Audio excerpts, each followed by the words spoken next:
صل وسلم وبارك عليه وعلى آله. أعوذ بالله من الشيطان الرجيم.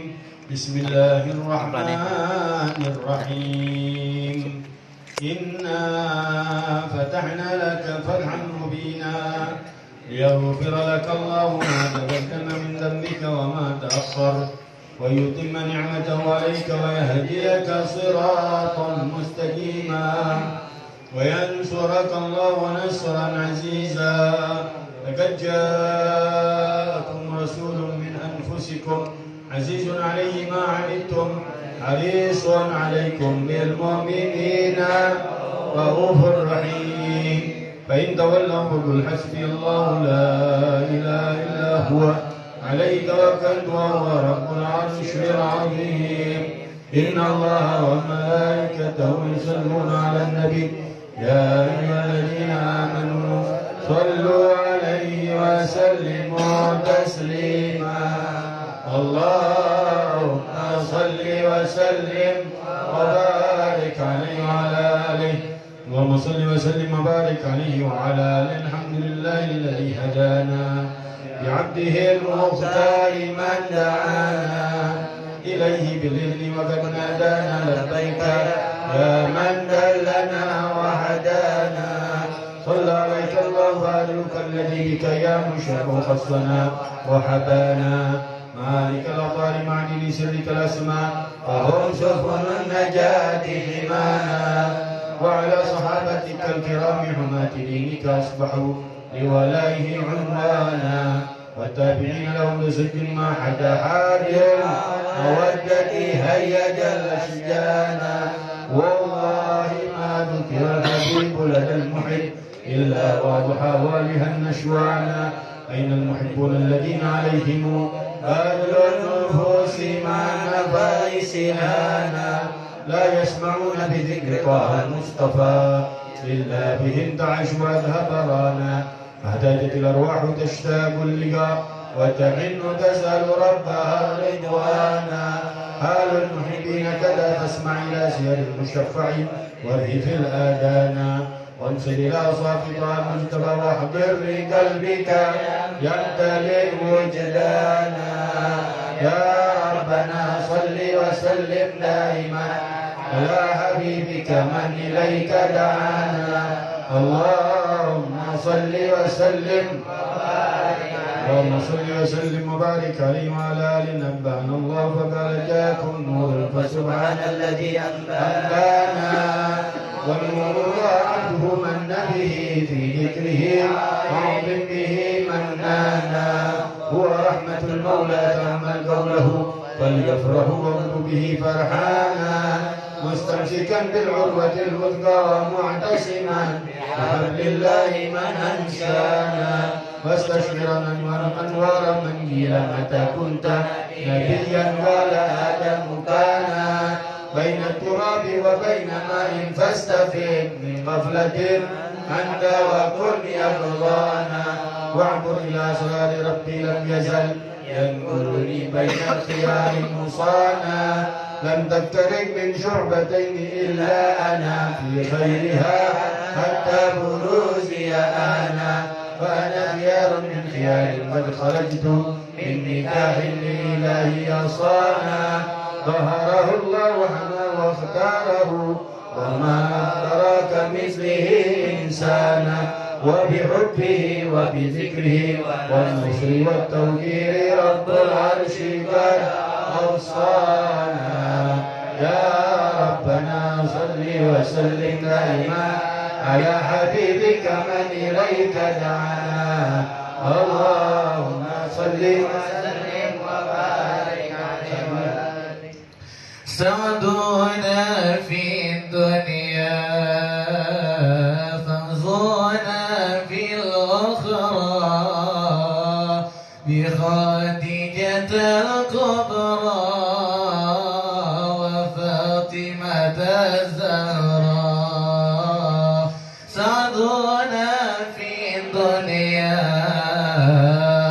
فانظرنا في الأخرى بخديجة الكبرى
فسبحان الذي عمانا فالنور طه عبده منا به في ذكره عظم به منانا هو رحمة مولى تعم قوله فليبره واهتوا به فرهانا مستمسكا بالألوة الوثقى ومؤتسما بحبل الله من أنجانا فاستغفر أنوار من قيل متى كنت نبيا كان آدم كان بين الغراب وبين ماء فاستفيد من غربة أنت وكن غضانا واعبد إلى أصحاب ربي لم يزل ينقلني بين الخيار مصانا لم تفترق من شعبة إلا أنا في خيرها حتى بروز عانا فأنا خيار من خيار قد حرجت من نكاه الإله يصانا طهره الله أمامه طاره وما برك مثله إنسانا وبحبه وبذله ونصره والتوحيد رب العرش قد أوصانا يا ربنا صل وسلم دائما على حبيبك من إليك دعانا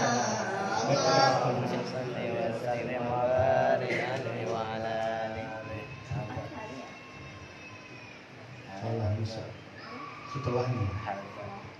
اللهم صل وسلم وبارك عليه وعلى آله هذا وقد نشر الإله نموذه في الكتب بين علنا تبيانا أخذ ميثاق النبيين لما أتيتكم من حكمة إحسانا وجاءكم رسولنا لتؤمنن وتنصرون وتشبهون عوانا قد بشروا أقوامهم بالمصطفى عظم بذلك رتبة ومكانا فهو وإن جاء الآخر مقدم يحشون ذاته ولمن نادانا يا أمة الإسلام أول شافي ومشافعين قد لا أتوانا حتى هنا نرفع وسط الطاء بالإسمان كونك نجم فهرك بانا والباء حمد الله جل بيدي ولا أول عاد عن الجنان وأكرم الخلق على الله أنا فلك تبارك الله منه عنانا ولسوف يؤتيك فترضى جل من مؤتيك ظهر عن عطاه معانا بالله كالرزق واسفي محمد كيما كيما تزيع عن القلوب الرانا يا ربنا صل وسلم دائما على حبيبك من إليك دعانا اللهم صل وسلم وبارك عليه وعلى اللهم صل وسلم وبارك عليه وعلى آله لما دنا وقت البروز لأحمد عن إذن من مشى وقد كان بين التراب حملت به الأم الأمينة بنت وهب من لا على الإله مكانا لوالد المختار عبد الله بن عبد المطلب مع البرهان قد كان يغمر نور طه وجهه والسرائل لبن الغصون عيانا وهو ابن هاشم الكريم الشهم بني عبد مناف بني قزين كان والده يدعى حكيما شمه قد اعتلى في ذلك شانا واحفظ اصول المصطفى حتى ترى في سلسلة حصوله عدنانا فهناك كيف على ابن ربه الاسماعيل كان لأبي معوانا وحينما حملت به آمنة لم تشكو شيئا يأخذ النصوانا وبها حاط اللطف من رب السماء قصى الأذى والهم والأحزان ورأت كما قد جاء ما علمت به أن المهيمن شرف الأكوان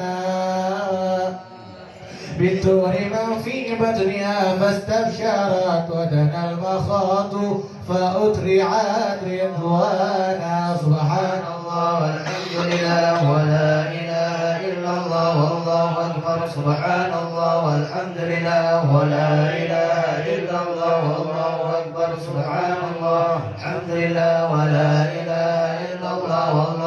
أكبر سبحان الله والحمد لله ولا إله إلا الله والله أكبر لا حول ولا قوة إلا بالله العلي العظيم في كل لحظة عدد خلقي ورضا نفسي وزنة عرشه ومداد كلماتي وتجلت الأنوار من كل الجهات فوقت ميلاد المشفع حانا وقبيل بدر أبرزت شمس الهدى ظهر الحبيب مكرما ومصانا صلى الله على محمد صلى الله عليه وسلم صلى الله على محمد صلى الله عليه وسلم يا نبي سلام عليك يا رسول سلام عليك يا حبيب سلام عليك يا رسول الله صلوات الله عليك برز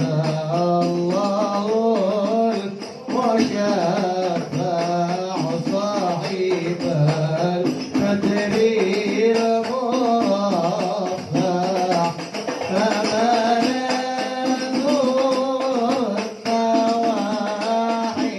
رسول الله حمد كل الكون أجمع تركي سادسنا مشركين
محمد في الأولين وصل وسلم على سيدنا محمد في الآخرين وصل وسلم على سيدنا محمد في كل وقت وحين وصل وسلم على سيدنا محمد حتى ترث الأرض ومن عليها وأنت خير الوارثين ولقد أشرت لنعت من أوصاف تحيي القلوب تهيج الأشجان والله قد أثنى عليه فما يساوي القول منا ويكون ثنانا لكن حبا في السرائر قد دعا لمديه صفوة ربنا وعدانا وإذ امتزجنا بالمودة هاهنا نرفع أيدي فقرنا ورجانا للواحد الأحد العلي لهنا متوسلين بمن إليه دعانا مختاره وحبيبه وصفيه زين الوجود به الإله حبانا يا ربنا يا ربنا يا ربنا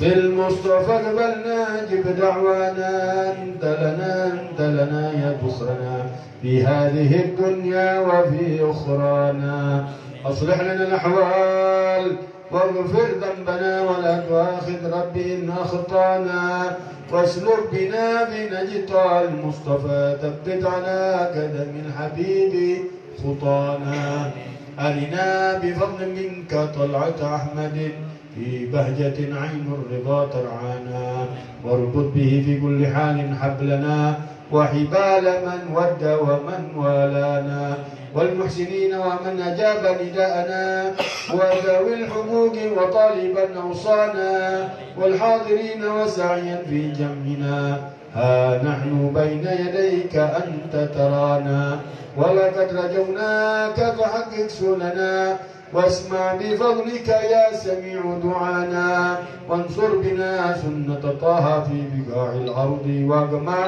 كل من عادانا وانظر إلينا واسقنا كأس الهنا واشفي وعاف عاجلا مرضانا واغض لنا الحاجات واحسن ختمنا عند الممات واصلحا مقبانا يا رب واجمعنا وأحبابا لنا في دارك الفردوس يا رضوانا يا رب واجمعنا وأحبابا لنا في دارك الفردوس يا رضوانا يا رب واجمعنا وأحبابا لنا في دارك الفردوس يا رضوانا بالمصطفى صل عليه وآله ما حركت ريح الصبا أغصانا سبحان ربك رب العزة عما يصفون وسلام على المرسلين والحمد لله رب العالمين إن الله وملائكته يصلون على النبي يا أيها الذين آمنوا صلوا عليه وسلموا تسليما الصلاة والسلام عليك يا سيد المرسلين الصلاة والسلام عليك يا خاتم النبيين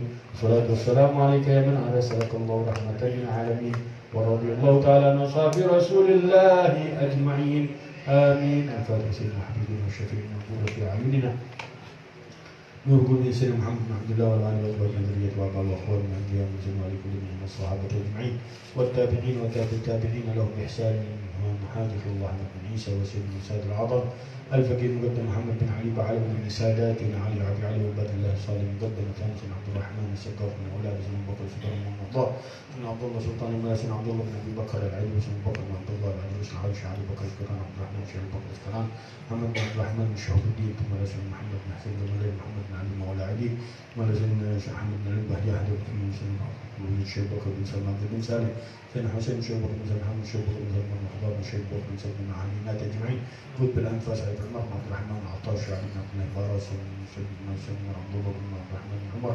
ووصولهم مفهوم قد بالإرشاد وغوث الباب البلاد عبد الله بن الحداد ووصول مفهوم المنتسبين عند حسن بن محمد ووصول مفهوم من إخوانه ثم إلى ربي أحمد بن زيد الحجري بن محمد بن زيد بن سمير بن زيد بن سمير بن الله بن عبد الرحمن بن فقيه عبد الرحمن بن عبد الله بن فقيه بن محمد بن عمر طه صافي السقاف ثم إلى ربي عبد الرحمن بن بار وصول مفهوم علي بن حسن عطاس بن عطاس بن حبيب بن هود بن حسن عطاس بن عبد الله العطاس محمد بن صالح العطاس محمد بن جعفر العطاس ثم أبو بكر بن عبد الله العطاس ثم أبو بكر بن عبد الله العطاس ثم محمد بن حسن العطاس ثم إلى الحبيب ثم الشيخ بن محمد بن حبيب بن عمر الحبشي حبيب رسول صالح البحر ثم إلى رحمة طاهر بن حسين طاهر قول بن عمر بن الله بن حسين طاهر بن الله بن عمر بن يحيى ثم إلى الحبيب علي بن محمد بن حسين الحبشي بن عبد الله بن عمر الشاطري محمد بن عبد الله بن عمر الشاطري الحسن بن عبد الله بن عمر سالم سالم بن عبد الله بن عمر الشاطري وفروه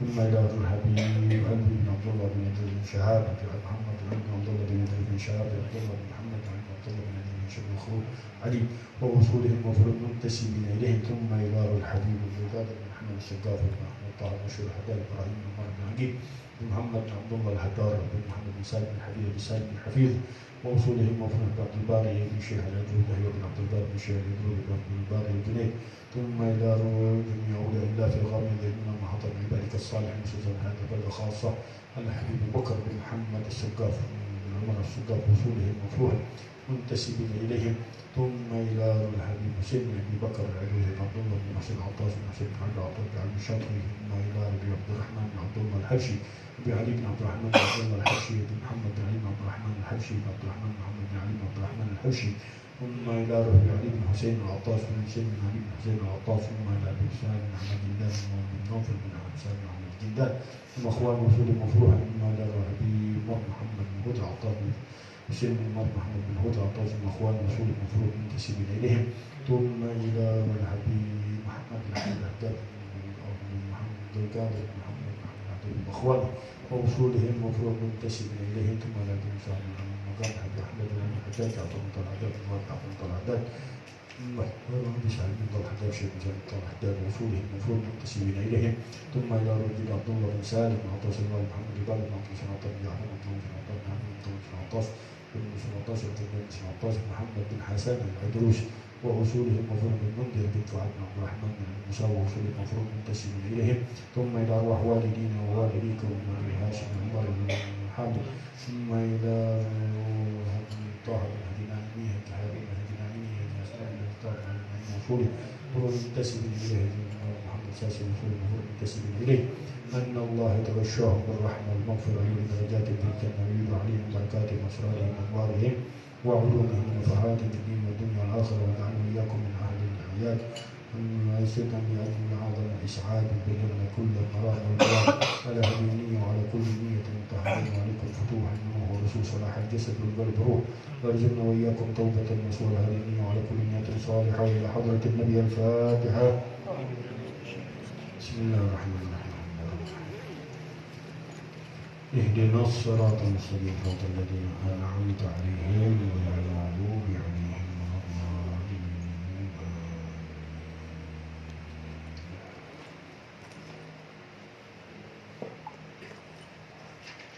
بسم الله الرحمن الرحيم.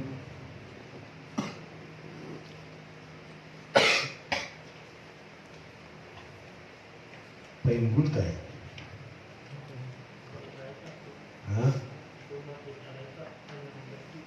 ثم إن رأيت. بسم الله الرحمن الرحيم. الحمد لله رب العالمين والصلاة والسلام على سيد المرسلين إمام المتقين سيدنا وحبيبنا والشفيعنا وقرة أعيننا نور من محمد وعلى آله وصحبه أجمعين. وعلى الشيخ المؤلف رحمه الله تعالى ودام النفع به وببركات علومه وبكم في الدارين آمين. رضي الله عنكم. نعود التعلم والتعليم والتذكر والتذكير والإفادة والاستفادة والنفع والانتفاع والحث على التمسك بكتاب الله وسنة رسول الله والدلالة إلى الهدى وإلى الخير ابتغاء مرضة الله وقربه والثواب من الله سبحانه وتعالى. سبحانك لا علم لنا إلا ما علمتنا إنك أنت العليم الحكيم. رب اشرح لي صدري ويسر لي أمري واحلل عقدة من لساني يفقهوا قولي. اللهم صل وسلم النبيين وحفظ المرسلين إلهام الملائكة المقربين. اللهم أمنا بالعلم وزينا بالحلم وأكرمنا بالتقوى وجملنا بالعافية.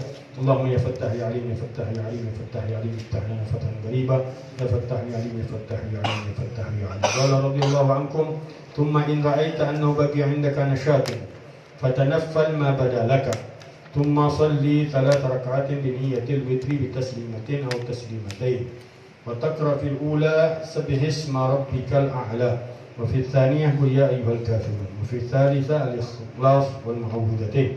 ولا تحسب أن الوتر هو ولا تحسب أن الوتر هو 11. وهذه الركعات المذكورة في هذا السياق شيء آخر كلا إنه لم يروى من قيام رسول الله غير ما قصصناه عليه فاعلم ذلك والله واسع عليم.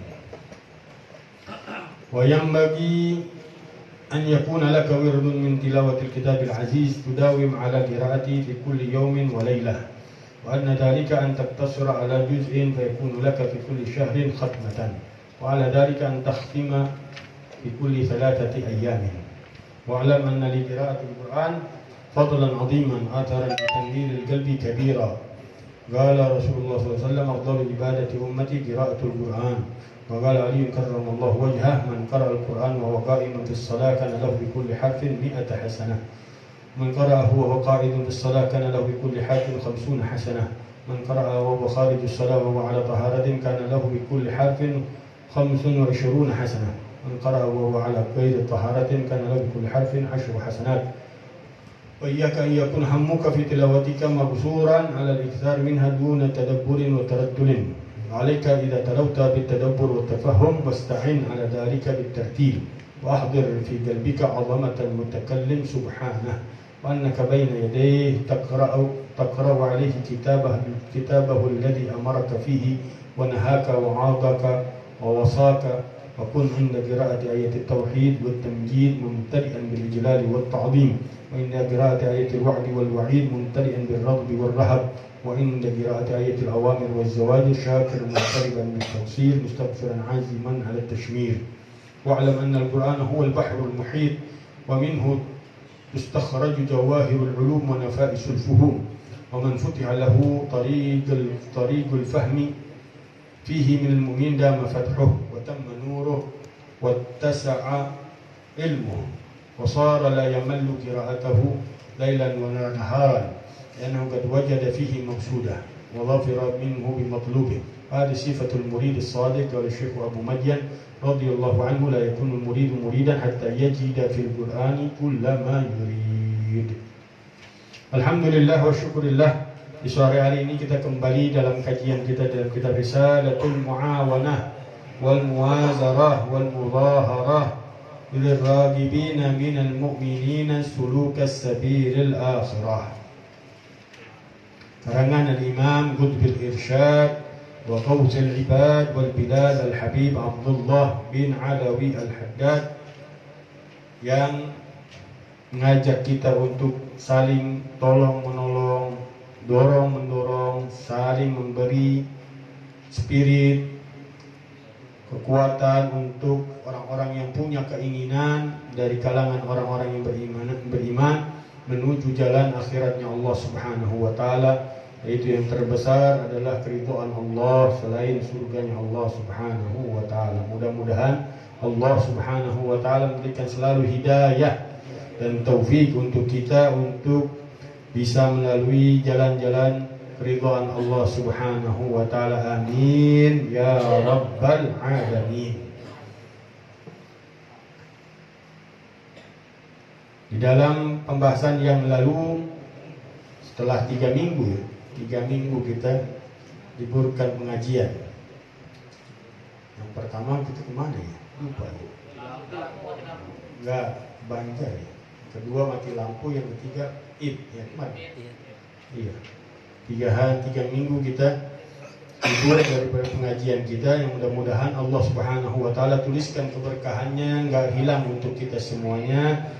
Cahayanya dijaga oleh Allah Subhanahu wa taala, kekuatannya dijaga oleh Allah Subhanahu wa taala dalam taufik dan hidayah Allah Subhanahu wa taala selalu mengiringi kehidupan kita. Amin ya rabbal alamin. Ini pembahasan masih berkaitan tentang daripada tugas-tugas kita sebagai hamba Allah Subhanahu wa taala di dalam mengatur kehidupan kita. Habib Abdullah bin Al-Haddad mengajak kita untuk melatih diri kita daripada solat-solat yang kemarin sudah dibahas dari beberapa solat-solat yang diajarkan oleh Habib Abdullah bin Haddad. Di antaranya solat yang paling utama yaitu solat malam, kemudian masuk ke dalam solat witir yang kemarin harusnya diselesaikan, masih bagian daripada solat witir karena waktu mungkin tidak selesai. Akhirnya ada pembahasan sedikit yang masih belum selesai. Kemarin kita sudah katakan sholat witir dibagi, ada yang namanya wasal, ada yang namanya fasal. Yang wasal adalah yang disambungkan daripada rakaat yang terakhirnya dengan yang sebelumnya. Rakaat yang terakhir yaitu satu rakaatnya dimasukkan di rakaat sebelumnya, digabung dengan rakaat-rakaat sebelumnya. Itu dinamakan tariqatu wasal. Tapi yang paling afdal adalah tariqatu fasal, yaitu cara yang diambil oleh Rasulullah SAW yang sering kali dilakukan adalah cara memisahkan rakaat terakhir, yaitu satu rakaat terakhir dengan rakaat-rakaat sebelumnya. Bisa langsung 11 rakaat langsung, bisa 4-4 kemarin, bisa 2-2-2-2-3, itu namanya tariqah wasal. Kalau disambungin 4-4 kemudian berapa? 3 atau 2-2-2-2-3 atau 11 rakaat langsung disambung semuanya itu dinamakan cara wasal, menyambung. Ada cara yang kedua aja, tariqah fasal, dipisahkan 2-2-2-2-2 1 4-4-4 2 1. Pokoknya yang terakhir nggak boleh menyambung daripada yang sebelumnya. Itu dinamakan tariqatu faslin. Ini yang kemarin diajarkan oleh Habib Abdul Haddad. Kita hendaknya kalau bangun di tengah-tengah malam, kalau kita nggak mampu untuk melakukannya, ngambil daripada caranya Abu Hurairah, Sayyidina Umar. Dia sembahyang sebelum tidurnya, sembahyang sebelum tidurnya, witirnya diselesaikan, kemudian ditidur. Kalaupun bangun di tengah malamnya, boleh langsung 8 rakaat langsung boleh. Tidak disalahkan oleh para ulama untuk menyempurnakan witir jumlahnya 11. Tapi yang afdalnya kata ulama dibatalkan witir yang sebelum tidurnya. Caranya gimana batalinnya? Ditambahin 1. Tambahin 1 jadi hilang. La witrani fil lailah. Gak ada 2 witir dalam satu waktu, dalam satu malam. Jadi batal. Yang tadinya kita sembahyang 3, misalkan sebelum tidur kita sembahyang 3 rakaat. Dengan bangun di waktu akhir malam, masih ada waktu sebelum subuh, kita batalin dulu 1 rakaat supaya baru hitungannya jadi 2 rakaat.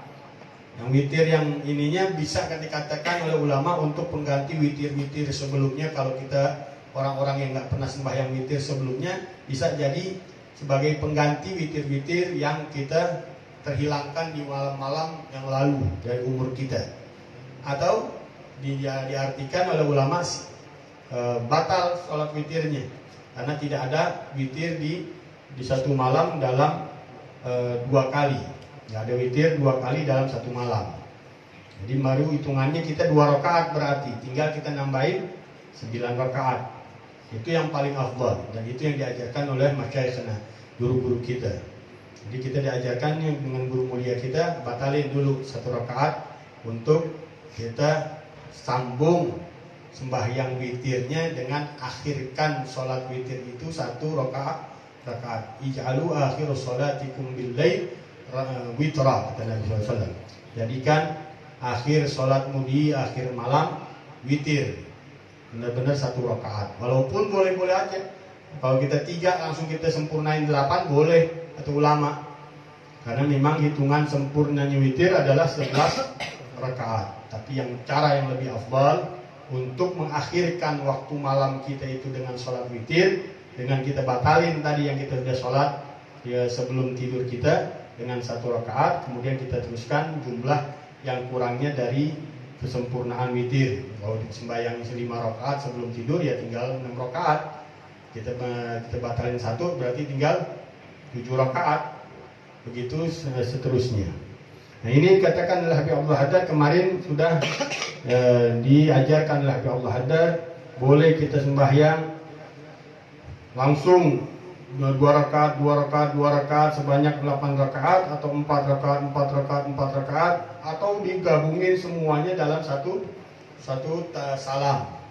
2 rakaat itu afdalnya karena salatun bil lail rak'atan kata Nabi. Salatun bil lail rak'atan wa salatun bin nahar arba'. Dalam hadis Rasulullah mengatakan sholat di waktu malam itu 2 rakaat 2 rakaat. Sholat di waktu siang itu 4 rakaat 4 rakaat. Walaupun tetap kata ulama di waktu siang pun afdalnya 2 rakaat 2 rakaat. Tapi di sini Al Habib Abdul Haddad hanya memisahkan. Boleh sembahyang 2 rakaat 2 rakaat, boleh 4 rakaat 4 rakaat, boleh witir langsung 11. Tsumma in ra'aita annahu baqiya 'indaka nasyatun. Kemudian kalau engkau lihat tersisa di sisimu semangat, fatanaffal ma badala, maka bersolatlah tambahan sunnah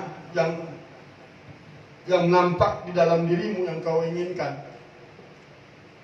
Sebelum kita akhirin sunnah 1 rakaatnya, setelah 10 rakaat kita sembahyang dan kita mau 10 rakaat, mau ngelatih 20 rakaat, mau ngelatih 100 rakaat. Tapi yang kemarin diajarinnya kita untuk tadarruj, untuk bertahap, latihan. Namanya latihan nggak mungkin langsung volumenya dikencengin.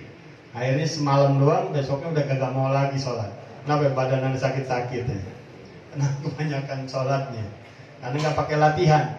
Nah, dilatih dari 2 rakaat, tambahin 4 rakaat, tambahin 6 rakaat, tambahin terus begitu sampai terbiasa dengan angka yang dia inginkan, angka yang dia ingin capai di waktu malamnya.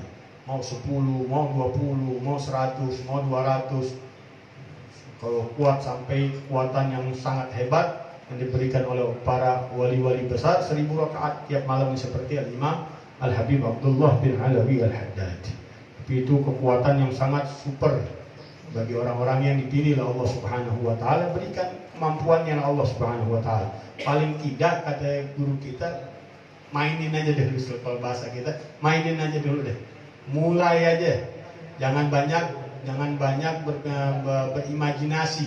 Jangan banyak menghayal dulu. Praktek aja udah mulai. 2 rakaat, 4 rakaat.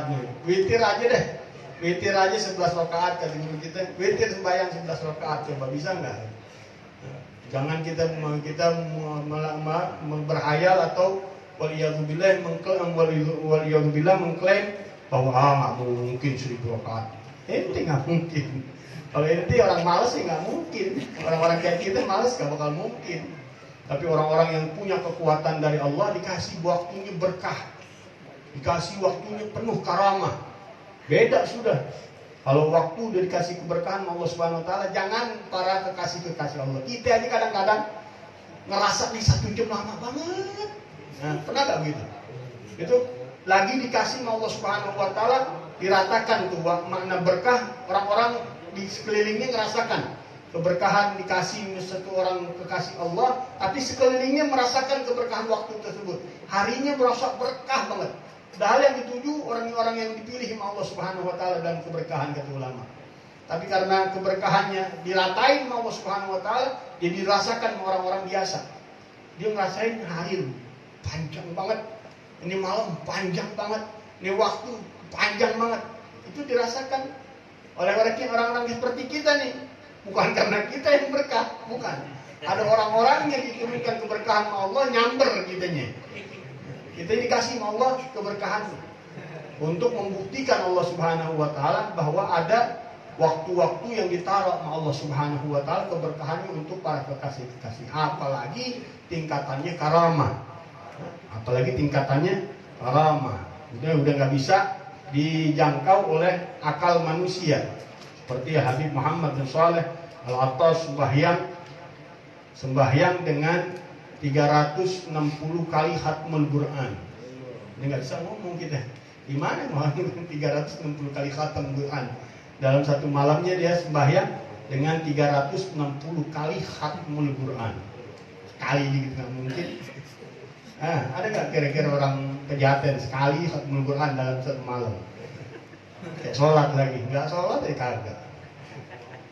Apalagi pakai ratusan. Itu jumlah yang sudah di luar batas kemampuan akal manusia. Dinamakan waktu karamah. Waktunya penuh dengan karamah Allah Subhanahu Wa Taala. Dikatakan fatanaffal ma badalak, maka tambahkan sholat sunnah yang engkau nampak di dalam keinginanmu. Tsumma sholli 3 rakaat, kemudian selesaikan dengan 3 rakaat. Nah, boleh kita akhirkan 1 rakaat, boleh kita akhirkan 3 rakaat. Tapi Habib Allah Haddad milikan kita 3 rakaat. Tsumma sholli 3 rakaat biniyyatil witri. Kemudian kita sembahyang 3 rakaat dengan niat sembahyang witir, bitaslimatin atau taslimatain, dengan 1 kali salam atau dengan 2 kali salam. Kalau 2 kali salam berarti qasr. Kalau dengan 1 kali salam berarti wasal. Wa taqra fil ula, dan kau baca di dalam surat yang pertama, di dalam rakaat yang pertama, sabbihisma rabbikal a'la. Wa fi tsaniyah qul ya ayyuhal kafirun. Dan salat rakaat yang kedua qul ya ayyuhal kafirun, dan yang ketiga suratul ikhlas dan qul a'udzu birabbil falaq dan qul a'udzu birabbin nas al-mu'awwidzatain. Wala tahsib anna al-witra huwa 11. Wa hadhihi raka'at al-madhkura fi hadha siyaq syai'un akhar. Dan jangan engkau sangka bahwasanya witir itu 11 rakaat, dan rakaat ini di dalam cara seperti ini beda. Kalla, kata ulama, tidak sama sekali. Innahu lam yurwa min qiyami Rasulillah ghairu ma qasasnahu alaik. Sungguhnya tidak diriwayatkan dari bangun malamnya Rasulullah selain apa yang kami riwayatkan atasmu. Fa'lam dzalik, maka ketahuilah itu. Jadi boleh 2 rakaat 2 rakaat, boleh 4 rakaat 4 rakaat, boleh langsung 11 rakaat. Boleh ditahan setelah 8 rakaat, kemudian kita tambahin sholat sunnah yang kita inginkan, kemudian diakhiri dengan 3 rakaat, baik itu di salam 1 kali atau di 2 kali salam. Itu riwayat yang diambil oleh Habib Abdullah bin Haddad dan tidak mungkin salah daripada apa yang beliau riwayatkan, karena beliau mengatakan tidak ada riwayat dari bangun malamnya Rasulullah selain yang kami riwayatkan ini, dari sholat witirnya Rasulullah Sallallahu Alaihi Wasallam dan sholat tambahan sunnahnya. Walaupun nggak diriwayatkan berapa sholat sunnahnya Rasulullah jumlahnya di waktu malam, nggak ada riwayatnya. Rasulullah hanya riwayatnya sembahyang 11 rakaat. Karena Rasulullah Sallallahu Alaihi Wasallam yusalli bil-lail 11 rakaat fi Ramadan wa fi ghairi Ramadan. Kata Sayyidatuna Aisyah, dahulu Rasulullah Sallallahu Alaihi Wasallam sembahyang di waktu malamnya 11 rakaat di Ramadan dan di luar bulan Ramadan. Itu yang ada di dalam riwayatnya Sayyidatuna Aisyah. Gak ada lagi riwayat-riwayat yang menyebutkan berapa banyaknya rakaat yang dilakukan setelah witirnya Rasulullah. Karena Rasulullah SAW yusallil witra fi Ramadan wa fi ghairi Ramadan 11 rakaat.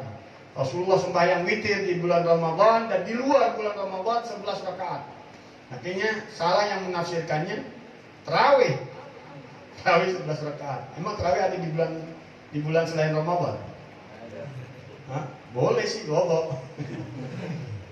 Nggak ada sembahyang tarawih di bulan selain bulan Ramadan. Makanya yang menafsirkan bahwa 11 rakaat, bahwasanya Rasulullah sembahyang malam atau sembahyang witir yang diriwayatkan oleh Sayyidatuna Aisyah 11 rakaat, tak mungkin diganti tarawih, karena tarawih nggak ada fi Ramadan wa fi ghairi Ramadan, di bulan Ramadan dan di luar bulan Ramadan. Nggak ada tarawih di luar bulan Ramadan. Nah, itu dibatalkan dari hadisnya Sayyidatuna Aisyah tersebut. Nggak ada tarawih jumlahnya 11 rakaat. Tapi bukan berarti nggak boleh. Tarawih kata 2 rakaat boleh, kata Imam Syafi'i juga boleh, kata ulama Syafi'i boleh. Tapi afdalnya sebagian mengatakan tidak dinamakan tarawih. Kalau kita mazhab yang kuat mu'tamad di Imam Syafi'i, tidak dinamakan tarawih kecuali 20 rakaat. Itu yang mu'tamad. Itu pendapat yang kuat di mazhab kita Imam Syafi'i. Walaupun boleh dalam pendapat yang lain mengatakan sembahyang rakaat minimalnya 2 rakaat. Baik tarawih minimalnya 2 rakaat, boleh aja. Yang nggak boleh nggak sembahyang. Yang nggak sembahyang itu nggak boleh. Wa yang bagi an yakuna laka wirdun min tilawatil kitabil aziz. Nah, pindah sekarang. Al Habib Abdullah bin Haddad setelah mengajak kita sembahyang malam, memperbanyak daripada sholat malam, sholat siang dan sholat malam kemarin tuh. Tugas untuk diri kita, program kehidupan kita, harian kita, program diri kita nih, kita diajarin karena kita manusia yang terprogram pada hakikatnya. Udah diatur, diciptakan dalam programnya Allah Subhanahu wa taala. Kalau kita ngikutin aja programnya Allah Subhanahu wa taala, washtagil bi rabbak walladhi 'alaih fi fardil haqiqah wasyar'il masul. La yaksur hammuk ma guddir yakun. Ma gusim lak hasilun ladaik walladhi li ghairik lam yasil ilaik. Fashtagil bi rabbak. Yang dibagikan untukmu dari rezeki bakal datang. Yang tidak bukan untukmu enggak bakal datang. Apa yang harus dilakukan kata Allah Haddad, fashtagil bi rabbak. Maka sibukkan dirimu dengan Tuhanmu. Walladhi 'alaik, dan apa yang wajib untuk atasmu fi fardil haqiqah, yang menjalankan hakikatnya Allah Subhanahu wa taala sampai ke tingkatan orang-orang yang ma'rifat dengan Allah Subhanahu wa taala wasyar'il masun. Kalau enggak ya syariatnya Allah dijaga. La yaksur hammuk ma guddir yakun. Jangan banyakin ambisimu, apa yang ditakdirkan itu yang akan terjadi. Itu kalau kita mau ikut masuk dalam programnya Allah, kata Allah Subhanahu wa taala, maka lil mu'minin wala mu'minatin idza qadallahu wa rasuluhu amran an yakuna lahumul khiyaratu min amrihim. Tidaklah bagi kalangan laki-laki dan perempuan yang beriman, apabila sudah Allah putuskan dan Rasulnya, dia punya pilihan yang lain. Allah sudah ada kewajiban sholat 5 waktu, ada kewajiban berbakti kepada orang tua, ada kewajiban silaturahim, menjalin hubungan kepada keluarga, kepada tetangga, kepada sesama manusia. Ada kewajiban yang Allah tentukan buat kita dalam hariannya kita. Kemudian Rasulullah banyak banget sunnahnya, dari sholat, dari puasa, dari sedekah tiap hari. Itu yang kita lakukan, zikir, doa, menjalin silaturahmi yang baik. Itu semuanya program harian. Dari mulai kebiasaan kita makan, minum, pakai baju, kamar mandi, keluar kamar